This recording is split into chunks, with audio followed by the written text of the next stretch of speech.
Aujourd'hui, nous vivons dans un monde très turbulent.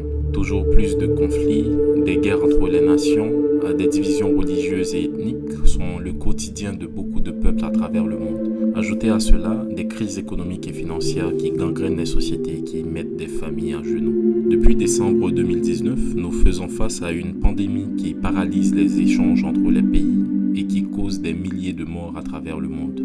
Pour remédier à ces problèmes, beaucoup de domaines promettent des solutions.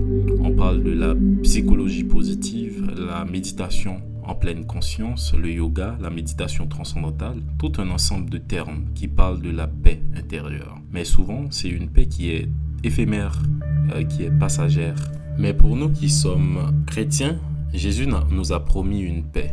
C'est pour cela, en Jean chapitre 14, verset 27, Jésus parle avec ses disciples en disant « Je vous laisse la paix, je vous donne ma paix, je ne vous donne pas comme le monde donne. Que votre cœur ne se trouble point et ne s'alarme point. » Jésus nous a promis une paix qui est différente de celle proposée par le monde.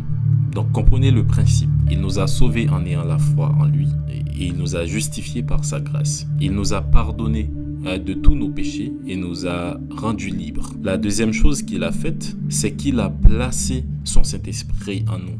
Et si vous voyez bien dans le verset 26, il a dit « Mais le consolateur, l'Esprit Saint, que le Père enverra en mon nom, vous enseigne toutes ces choses et vous rappellera tout ce que je vous ai dit. » Le Saint-Esprit n'est pas seulement le garant de notre salut, mais il est aussi le garant de notre paix intérieure. C'est pour cela que en Éphésiens chapitre 4 verset 28, il est écrit « N'attristez pas le Saint-Esprit de Dieu par lequel vous avez été scellés pour le jour de la rédemption. » C'est le Saint-Esprit qui nous permet de vivre en paix, qui nous permet de vivre dans la joie. Donc aujourd'hui, si vous voyez que vous êtes attristé, si vous voyez que vous avez des problèmes, si vous voyez que vous ne vous sentez pas bien intérieurement, il faut consulter Dieu parce que Dieu nous a promis le Saint-Esprit comme étant le garant de notre paix, le garant de notre joie et le garant de notre bonheur. Dans le monde d'aujourd'hui, il y a beaucoup de choses qui peuvent nous inquiéter.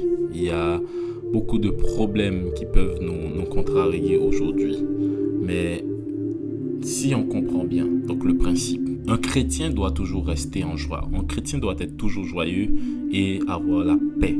L'apôtre Paul encourageait toujours les chrétiens en disant « Soyez toujours en joie, réjouissez-vous toujours dans le Seigneur. » Donc aujourd'hui, on comprend que si un chrétien n'est pas en paix, il y a deux hypothèses possibles. Il y a deux choses qui peuvent contrarier la paix intérieure du chrétien. Donc soit il a péché, ce qui veut dire qu'il a attristé le Saint-Esprit de Dieu dans sa vie, ce qui veut dire l'Esprit de Dieu ne lui procure plus la paix vu que ce Saint-Esprit est attristé dans sa vie, soit il est contrarié par un phénomène extérieur.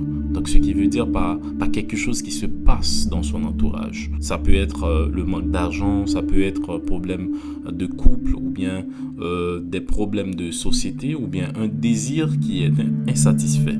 Et même là encore, la Bible nous dit « Ne vous inquiétez de rien, mais en toute chose, faites connaître vos besoins à Dieu par des prières, des supplications, avec des actions de grâce. » Et il continue pour dire dans l'autre verset « Et la paix de Dieu qui surpasse toute intelligence des hommes gardera vos cœurs et vos pensées en Jésus-Christ. » Donc ce qui veut dire, non seulement il y a le Saint-Esprit de Dieu qui garantit notre paix intérieure, mais quand nous faisons face à des situations difficiles, quand nous faisons face à des obstacles ou bien des problèmes de société que nous pouvons vivre, parce que nous savons que nous vivons dans un monde où à chaque moment, il y a un problème qui peut apparaître. À chaque moment, il peut y avoir, une difficulté quelconque. Nous pouvons faire face parce que nous ne sommes pas encore avec Dieu. Nous ne sommes pas encore là où Dieu nous a promis. Donc, c'est normal qu'il y ait des problèmes, qu'il y ait des difficultés.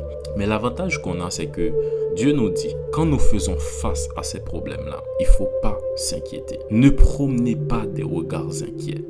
Mais il faut venir au pied du maître pour expliquer la situation en priant avec des supplications, avec des actions de grâce. C'est à ce moment-là que la paix de Dieu qui surpasse toute intelligence des hommes gardera nos cœurs et nos pensées. Nous avons une paix qui est céleste. C'est une paix qui surpasse toute intelligence humaine. Ce qui veut dire, c'est pas une paix qui est donnée par l'argent ou bien par le travail, le yoga, la méditation, mais c'est une paix qui vient de Dieu directement.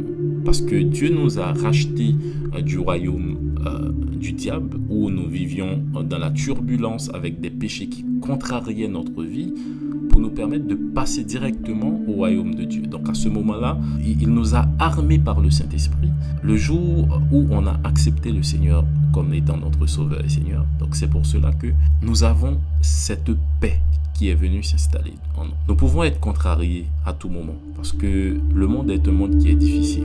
C'est un monde qui est bouleversé. Mais aujourd'hui, nous qui sommes chrétiens, nous avons cette garantie que lorsque nous faisons face à ces genres de situations, il y a Dieu qui est là pour nous. N'hésitez pas à aller vers Dieu quand vous faites face à des situations difficiles, parce qu'il dit qu'il faut s'approcher vers lui. Et après, vous trouverez la paix. Restez en paix. N'oubliez pas de vous abonner à cette chaîne pour permettre l'évangélisation des peuples et pour que vous puissiez édifier votre âme. Soyez bénis dans le Seigneur.